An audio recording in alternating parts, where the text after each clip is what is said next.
Paglaon ka, O Kristong maluluyon,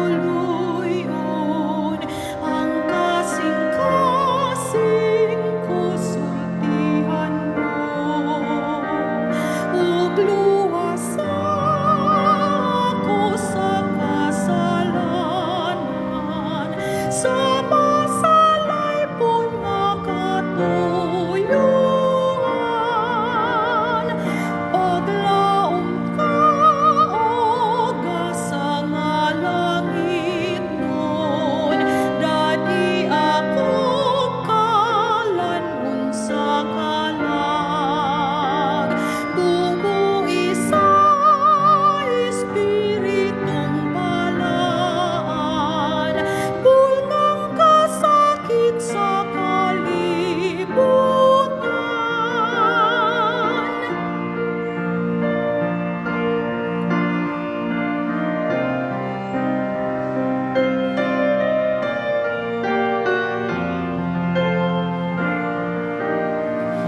Paglaom ka, O iwag magpadayon,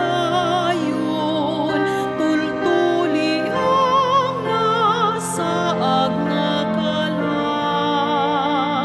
Agapon mo ako sa agianan, nga mahiway sa kamit-ngitan.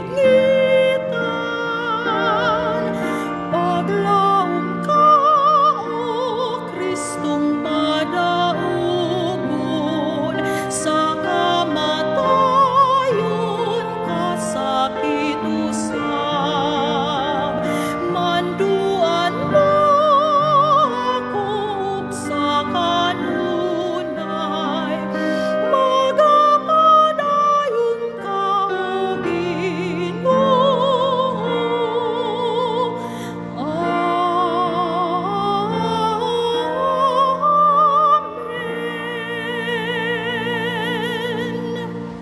Maayong buntag kanatong tanan, dalaygon ng Dios mga kaigsuonan.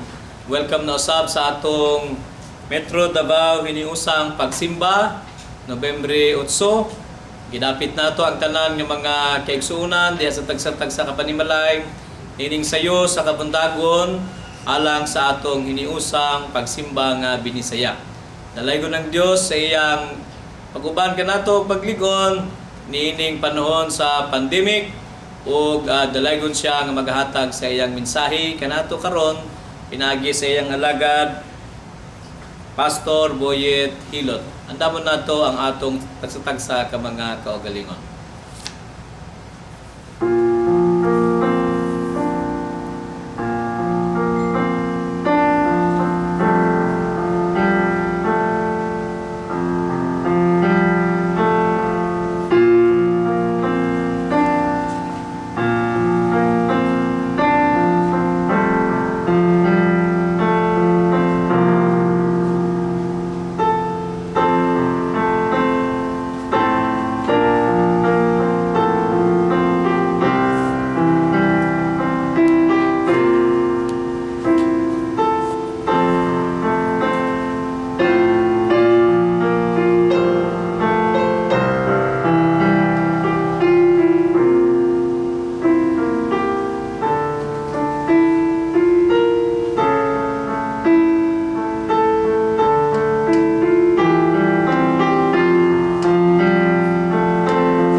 Katawhan sa Dios, dool kamo sa Ginoo, kay bisan unsa ang atong kahimtang siya nagadapit kanato. Kay atong isimba ang Ginoo nga nakakita sa atong kinabuhi, gikan sa sinuran hangtod sa katapusan. Katawhan sa Dios, dool sa presensya sa Ginoo, kay siya adunay kahangawa sa matag usa kanato ug iyang gitagad ang atong kinabuhi. Magkalipay kita ang Ginoo kuno sa umang walay pagluhad. Ug hangod ini iyang ipadala si Kristo aron sa pagluwas sa tanan nga butuo kaniya. Busa aton daygon nagibayawon ng Ginoong Dios kay siya tapos sa pagdawat sa tanang bungog ug himaya.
Dalaygon kagayod o Dios o gimayaon ngimong pagka-Dios sa among kinabuhi.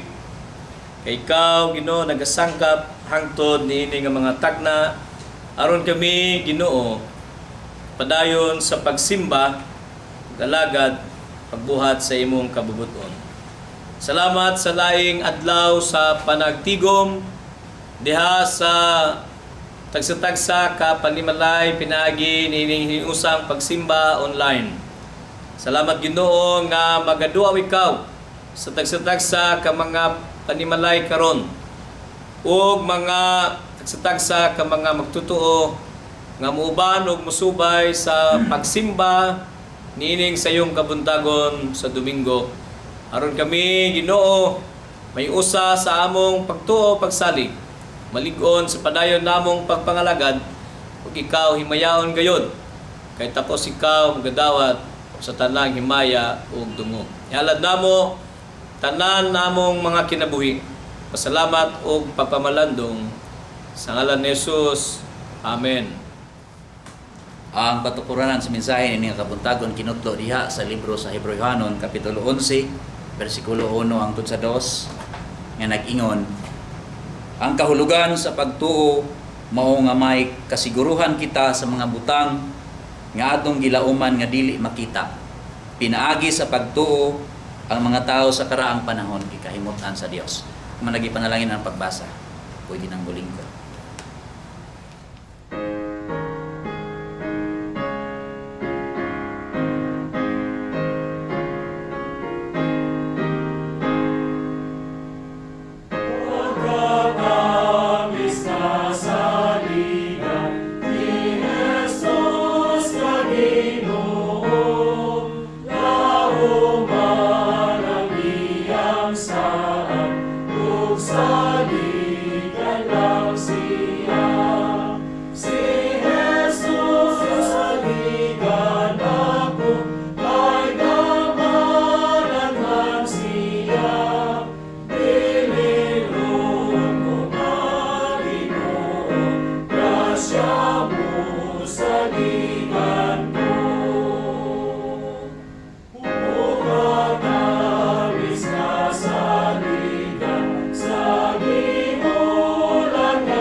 Ang pagpamalandong nini nga kabuntagon atong giuluhan, lig-on nga pagtuo sa Ginoo nining panahon sa pandemya. Maayong buntag kanatong tanan sa atong mga kaigsuonan sa tanang suok sa Pilipinas o bisan pa sa atong mga kaigsuonan nga nanginabuhi gawas sa atong nasod. O bisan pa niadtong permanente nang nanimuyo sa dapit diin sila gipahimutang sa Ginoo. Usbo nako, maayong buntag kanatong tanan. Ninipod nga higayon, akong ipaabot ang akong pagtimbaya sa iyahang pagsaulog sa ika-29 nga kasumaran sa iyang pagkatukod ang Iglesia sa UCSP Shanghai, Matina Aplaya. Diin ako ingon nga pastor nagaalagad. Karon gayud nga adlaw nagsuulog siya sa iyahang kinabuhi og ministeryo. Inubanan sa among dinapit nga mamamulong Pastor Fernando Aton Padillo. Atong gidasig ang iglesia sa UCSP Shanghai nga magpabilin nga lig-on diha sa iyahang pagtuo taliwala niining panahon nga anaay pandemya. Kitang tanan adunay usag-usa nga pagtuo sa Ginoo. Mangutana ko, pipila ba kanato karon diha sa atong tagsa-tagsa kapanimalay nga naminaw nga adunay lig-on nga pagtuo diha sa Ginoo? Kung muingon ta og lig-on nga pagtuo sa Ginoo, ana ang pagsalig sa mga butang nga atong ginapaabot, ang pagpamatuod sa pagkaanaa sa mga butang nga dili makita. Ang lig-on nga pagtuo usa ka butang diin walay makita nga ebidensya. Lunsay nga pagsalig o pagtuo. Ang lig-on nga pagtuo mao ang sukwahi sa pagduha-duha. Adunay usa ka istorya sa usa ka pastor nga na-assign sa usa ka isla. Ug ang maong isla daghan og mga kasimbahanan. Monthly gayud kini nga naa sila ginapahigayon nga panagtigom ug kasagaran sa mga pastor nga na-assign didto naa ni muyo sa syudad. Muadto lamang ang mga pastor kung panahon sa Domingo, kung panahon nga naay birthday ug kung adunay panagtigom. Ikaduhang Sabado sa matag bulan mao ang ilahang panagtigom. Sa dihang miabot na kini nga pizza, andam na ang pastor. Ug sa dihang nangayo siya og kwarta sa iyahang asawa, wala kini mo balibad, diha-diha gihatagan siya og 500 o 5 ka gatos. Apan adunay pakapin nga pulong, nagingon, wala na tay bugas, wala na tay sudan. O katapusan na nato ni nga kwarta. Apan ang maong pastor, wala mabalaka niini. Hinuon, mi padayon siya sa paglakaw, wala siya maghuna-huna, nga mubalik pa siya pagkaugma ni adtong dapita. Kulang pa ang iyang kwarta sa pamasahe, ipalit pa og bugas ug sudan. Apan wala kini makatandog sa iyahang commitment nga mutambong sa maong panagtigom kay siya ang gisaligan sa hanay sa pagsimba. Tuod man, naabot siya sa dapit nga ilang gitiguman, diin didto usab siya na mastor. Naay miabot nga mga kaubanang pastor ug sa walay pangutana ang usa kanila mitunol ug usa ka gatos. Nangutana ang pastor, nga gihatagan, unsa man kini pastora? Mitubag ang pastora, imuha na ug nalipay ug nagpasalamat ang pastor ug nagpadayon sila sa ilahang pagnagtigom. Sa dihang natapos na kini nga panagtigom ug miabot na usab ang kahaponon, miduol na usab ang iyang kaubang pastor ug nangutana kaniya pagbalik. Dili ka muuli karon? Mitubag ang pastor, muuli ko pastora. Mubalik lang ko ugma. Ug sa walay langan-langan, gikuha niya ang usa ka gatos nga iyahang gihatag ug iya kining gipulihan og 5 ka gatos. Niini nga kabuntagon, adunay tulo ka mga punto nga akong ipakikambit mahitungod sa lig-on nga pagtuo sa Ginoo labi na niining panahon sa pandemya. Una, ang lig-on nga pagtuo sa Ginoo ingon nga kasiguruhan sa mga butang nga atong gilauman nga tinuod. Unsa man ang atong gilauman? Naglaom kita nga ang Dios kasaligan. Ang Dios matuod ang iyahang sa alang kanato. Nagtuo kita nga atong maangkon ang kaluwasan o kinabuhing dayon human ining kinabuhian. Mga igsuon, dili lalim, dili sayon ang atong gisinati karon, apan nganong ato man kining nakaya, giunsa nato kini pag-atubang ang tanan. Sama ba kita sa kadaghanan, more on reklamo o pagbatiko sa mga naa sa posisyon? Dili. Tungod kay naningkamot kita nga mas mapadayag nato unsa ang lalom nga katuyuan sa Dios diha sa atong mga kinabuhi. O nagtuo kita bisan niining kapitos ang Dios padayon nga magpanalangin kanato.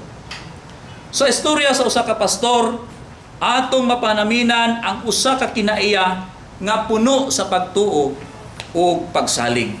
Naapoy usa ka istorya diha sa Biblia nga nindot nga atong panaminan ang iyahang kinabuhi ug pagtuo.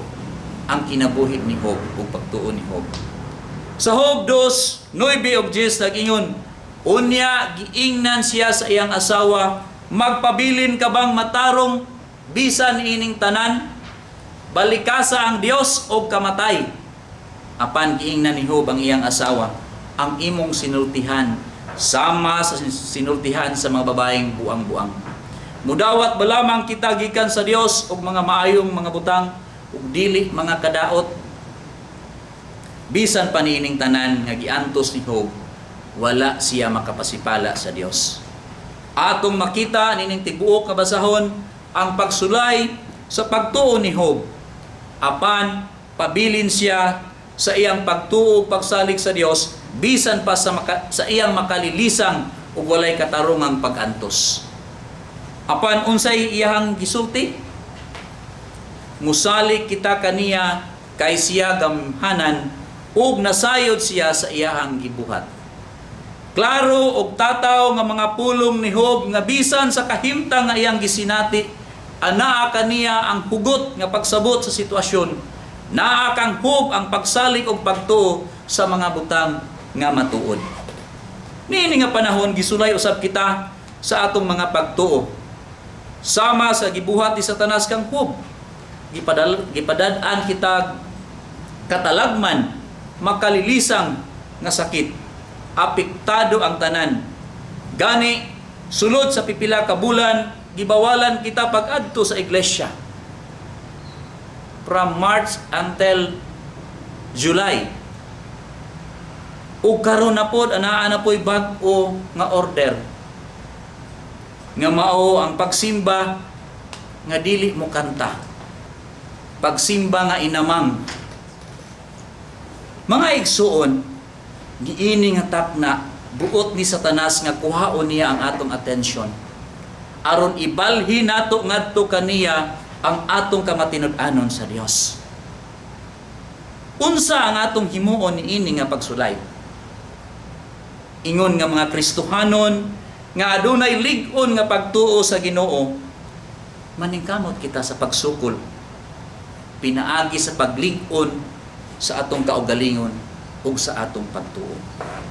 Ang 1 Pedro 5 versikulo 9 nag-ingon, lig-una ang inyong pagtuo ug sukli siya kay nasayod kamo nga ang inyong isig ka magtutuo sa tibuok kalibutan gisulayan usab sa sama alang tuson.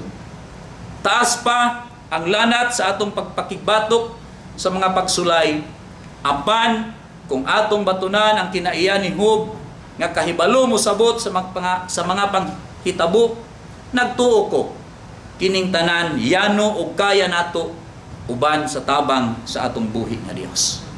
Ikaduha nga punto, ang lig-on nga pagtuo sa Ginoo ingon nga ebidensya sa mga butang nga dili makita.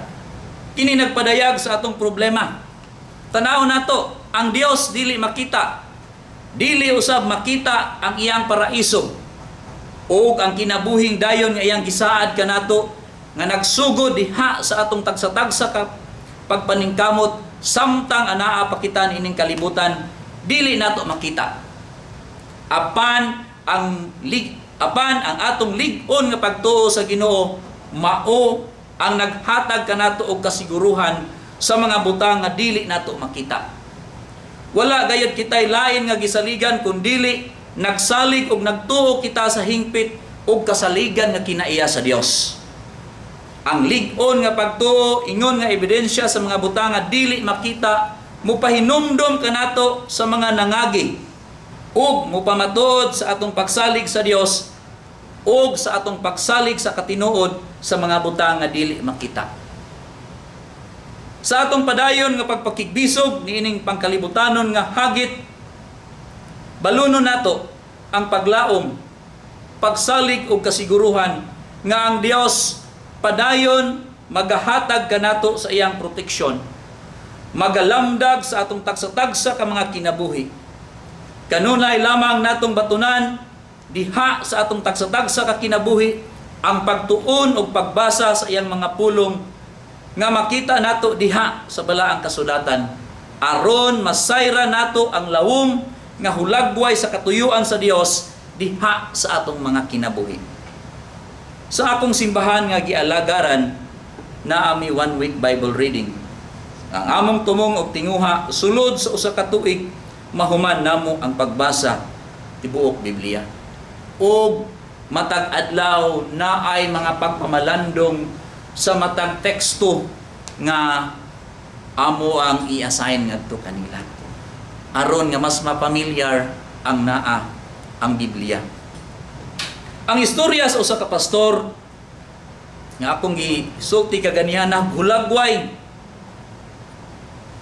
sa iyang lig-on nga pagtuo sa Ginoo nga panahon sa iyahang kasinatian mibati siya sa tabang sa Dios ug sa gugma sa Dios alang kaniya. Sa dihang nakauli siya sa ilang panimalay, nagpasalamat siya sa langit ng Amahan alang sa milagro nga iyang gibuhat sa iyang kinabuhi ug iya kining ipakig-ambit ngadto sa iyang kapikas sa kinabuhi. Ikatulo nga punto nga atong pamalandungan, ang lig-on nga pagtuo sa Ginoo maghatag kanato sa kasiguruhan nga ang Dios mahimuot kanato.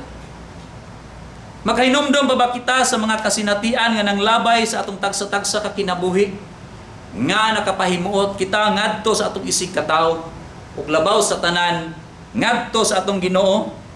Sa unsang paagi nato kini gibuhat ug nganong nabuhat nato kadto?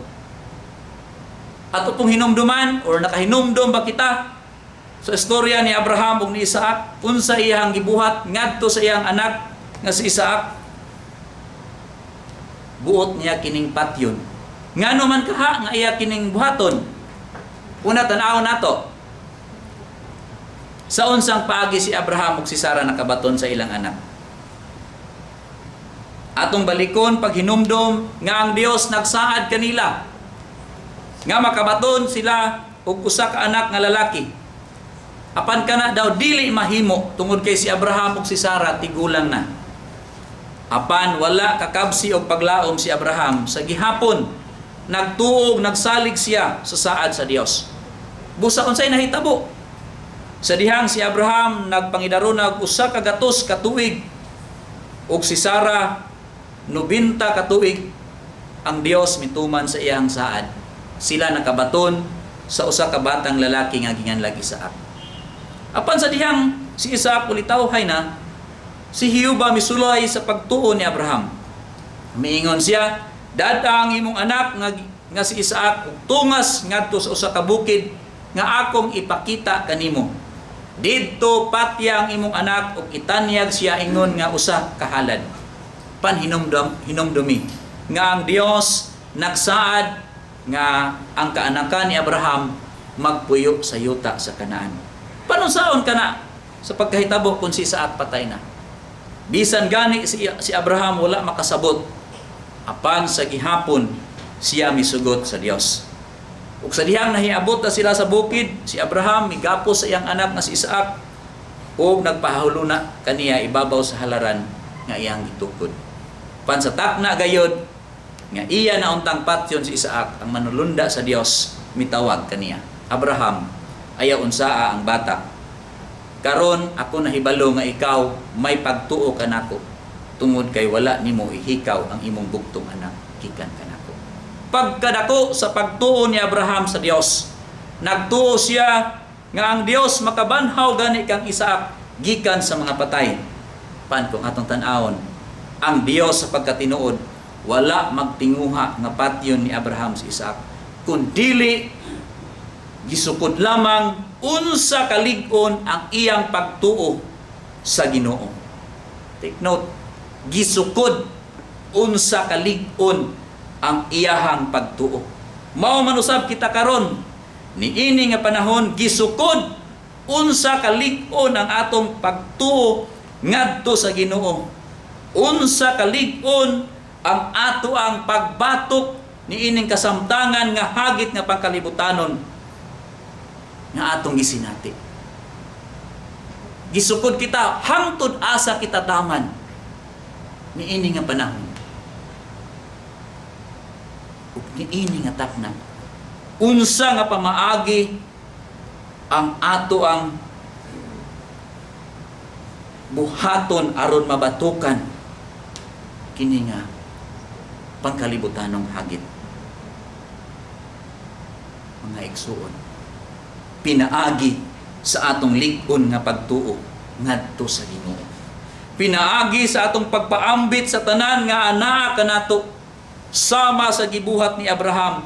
Iyang gitugyan ngadto sa Ginoo ang iyang anak nga si Isaac aron pagpakita sa iyang lig-on nga pagtuo. Kita karon gisulay labi na ang atong ekonomikanhon nga aspeto sa kinabuhi. Ug gani daghan ang atong mga kaiglesiyahanan ang nasirado. Daghan usab nga mga pastor walay honorarium. Igsuon panahon karon nga atong ipakig-ambit ang mga resources nga gipiyal kanato sa Ginoo ngadto sa uban. Ika nga, sharing is caring. Magtinabangay kita. Ubanan nato ang panawagan sa gobyerno to heal as one. Tabangan sila nga anaa sa kalisod. Mupaambit kita ngadto sa uban sa unsay naa kanato. Dili kay mag-idja-idja ta sa pagpaambit. Mag-idja-idja ta sa unsay naa sa atoa. Kung dili mo share ta diha sa mga tao nga nakita nato nga angayan gayud nga atong tabangan. Ang atong lig-on nga pagtuo ubanan sa atong paghatag, nagtuo ko nga ang Dios mahimuot kanato. Ang istorya sa usa ka pastor napadayag ang gugma sa Dios, pinaagi sa pagpaambit sa usa ka kaubang pastor sa iyang gamay nga panalangin. Sa katapusan mga igsoon, atong batunan kanunay ang lig-on nga pagtuo sa Ginoo, ingon nga kasiguruhan sa mga butang nga atong gilauman nga tinuod. Lig-on nga pagtuo sa Ginoo, ingon nga ebidensya sa mga butang nga dili makita. Ug labaw sa tanan, atong batunan ang lig-on nga pagtuo sa Ginoo nga maghatag kanato sa kasiguruhan nga ang Dios mahimuot kanato. Mao kini ang mensahe ini nga kabuntagon sa ngalan samahan sa anak sa Dios sa Espiritu Santo. Amen. Muduol kita sa presensya sa Dios pinaagi sa atong katilimbanon nga pagampo. Salamat Ginoo sa mensahe nga among nadungog nga taliwala niining kalisdanan tungod ining COVID-19 pandemic. Imo kaming gipinamduman nga magbaton og lig-on nga pagtuo diha kanimo. Kay ikaw man ang among kusog ug dalangpanan, kami magasalig kanimo o Dios. Nagampo kami Ginoo alang sa imong matag-usa ka mga anak nga imong panalanginan Diguno ng pagtuo nga na kanimo, na dili matarog bisan taliwala sa kalisdanan. Panalangin ni usab ang tagsa-tagsa ka mga panimalay nga among girepresentahan, ang matag panimalay nga naghiusa diha sa ilang Pinoyanan aron sa pagsimba kanimo. Salamat Lord nga ang imong blood covering, ang imong pagtabon sa imong hamiling dugo masinati sa matag panimalay ug sa imong mga katawhan nga mingila ug mingsalig kanimo. Panalangini ang matag iglesia pataliwala sa kalisdanan labi na sa ekonomikanhon nga aspeto tungod kay walay gipahigayon nga pagsimba ug walay kapanginuhaan ang mga miyembro. Salamat Ginoo kay ikaw ang among provider, ikaw ang among magsasangkap. Panalangini nga magpadayon ang misyon ug buluhaton sa matag iglesia, hikapa ang kasing-kasing sa imong mga kanakan ug mga katawhan nga padayon nga mosuportar alang sa imong buluhaton.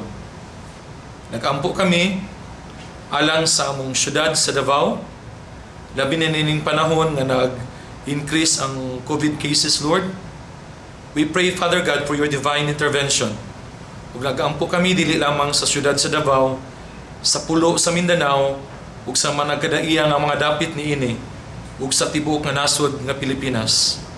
Labi na Ginoo, panalangini ang among mahal nga presidente, kauban sa mga national leaders, padulong sa mga local government leaders, Lord, nga imong hatagan sila sa kaalam sa pagdumala sa among nasod ug komunidad nining panahon sa pandemya. Bisan sa tibuok kalibutan among gipangayo ang imong divine intervention sa mga lugar nga nakasinati sa mga linog, bagyo, mga katalagman Ginoo. Hupaya ang kagulanan sa imong mga katawhan nga nawad-an sa panginabuhian, nawad-an sa mahal sa kinabuhi, nawad-an sa Pinoyanan. Ikaw Ginoo maga-comfort kanila ug maga-provide sa ilang panginahanglanon. Father God, ang matag usa kanamo adunay mga hilom nga pag-ampo nga among gipadangat diha sa trono sa imong grasya. Labi na Ginoo alang niadtong among mga frontliners, doctors, nurses, ug uban nga nagtrabaho diha sa ospital, ug uban nga mga agency, Lord, nag-alagad ingon nga frontliners. We pray for your protection to be with them. Panalangini, ayuha ang imong mga katawhan nga adunay mga balatian sa panglawas. Ipasinati kanila ang imong makaayo nga grasya. Labi na niadtong na-infected sa COVID virus, Lord. Nagtuo kami ang imong gahom, ang imong gugma, ang imong grasya, mas dako ug gamhanan sa bisan unsa nga balatian. Busa, isurrender namo ang tanan nga na kanimo, ang among kahimtang, ang among kinabuhi, labi na nining panahon sa kalisdanan. Tabangi kami nga maligo ng among pagtuo diha kanimo. Pinaagi lamang kang Kristo Jesus nga among Ginoo, higala ug manluluwas. Amen.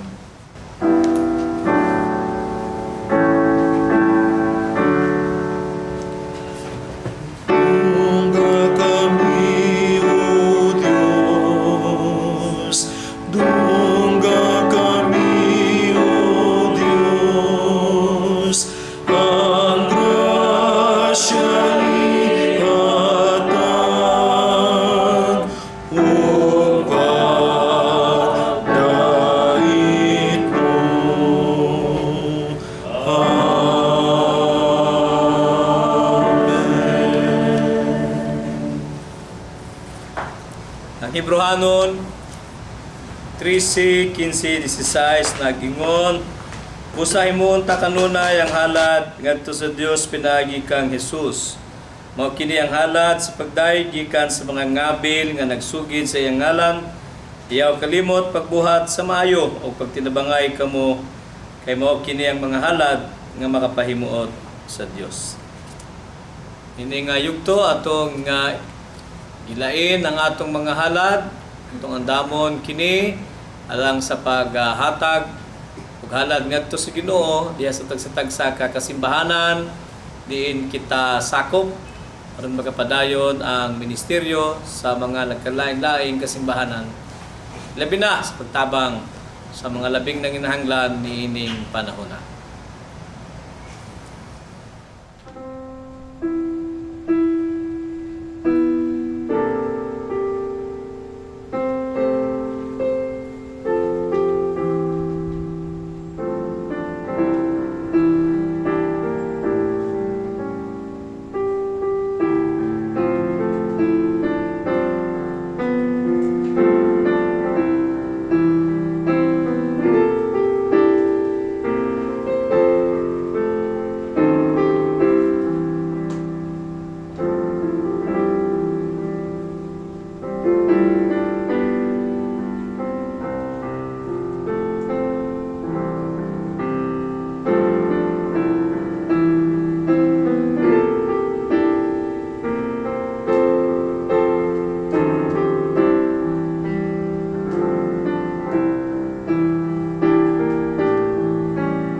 Amo o Dios nga gihatod dinha kanimo ang among mga halad, kapulo, salamat ug mga saad.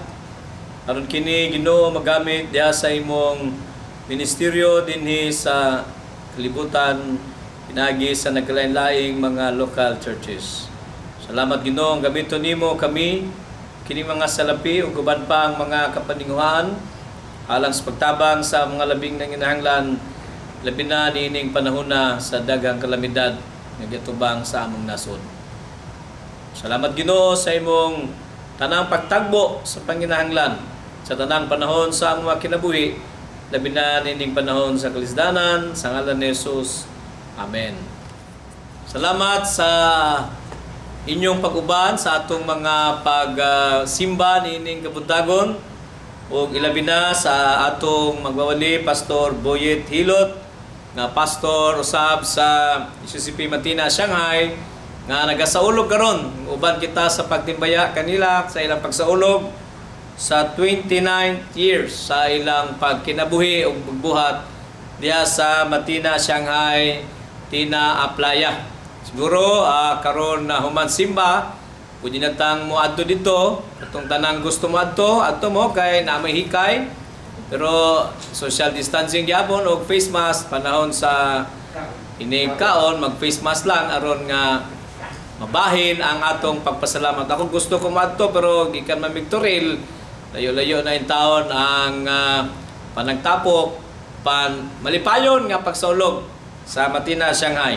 Salamat sa atong team niining kabuntagon na kauban si mga pastor sa choir, kauban atong accompanist Erika ug ang atong multimedia director Pastor Winzel ug ang mga kauban sa choir sa mga pastors Ati Deti, Teacher Bern and Binson and Lablab.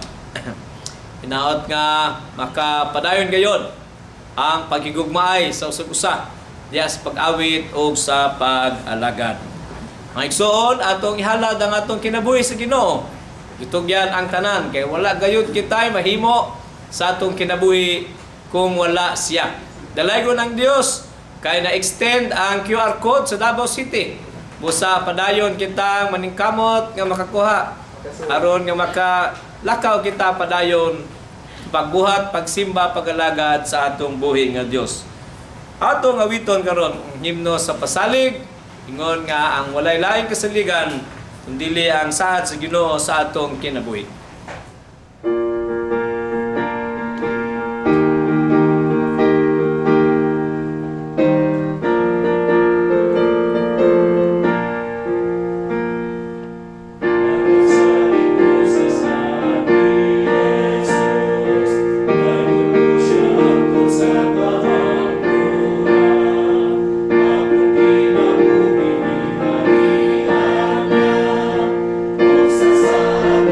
Sa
ta. Salamat o Dios sa natapos ang buluhaton. Salamat sa imong pag-uban kanamo sulod sa pipila ka mga gutlo diha sa amuang pagsimba. Salamat sa imong mga pulong nga among nadungog. Itugot o Dios nga mamahimo kining panalangin diha sa among matag usa ka kinabuhi. Sama sa kabinhi nga gipugas, mugitid kini, mulipang ug mamunga diha sa matag usa namo ka kinabuhi. Aron o Dios among magamit diha sa among padayon nga pagpangkamot ug pagpangalagad nga kanimo. Iningatak na o Dios, among gitugyan nga na kanimo, ang among mga kaigsuunan nga naa diha sa ilang tagsa-tagsa ka panimalay. Nining bag-o na usab nga semana sa ilahang pagpaningkamot. Salamat o Dios sa imong pagpanalangin sa ilang matag adlaw nga pagpaningkamot. Salamat sa imong pagsangkap sa matag adlaw nga panginahanglan. Salamat sa imong proteksyon sa matag adlaw nga pagbiyahe. Ug salamat sa matag panginabuhian nga imong gipiyal ngadto kanina. Salamat nga ikaw magapanalangin ini nga kini mamahimong ilang magamit diha sa ilahang padayon nga pagpaningkamot sa ilang pagpangalagad nga kanimo. Salamat o Dios sa tanan mong kaayo nga gibuhat diha sa among matag usa ka kinabuhi. Kaniya nga may gahom sa pagbantay kanato aron dili kita mapukan, ang gahom pagkahalangdon ug ang otoridad maanaa kanato gikan karon ug hangtod sa kahangturan. Sa ngalan sa Amahan, sa Anak ug sa Dios Espiritu Santo. Amen.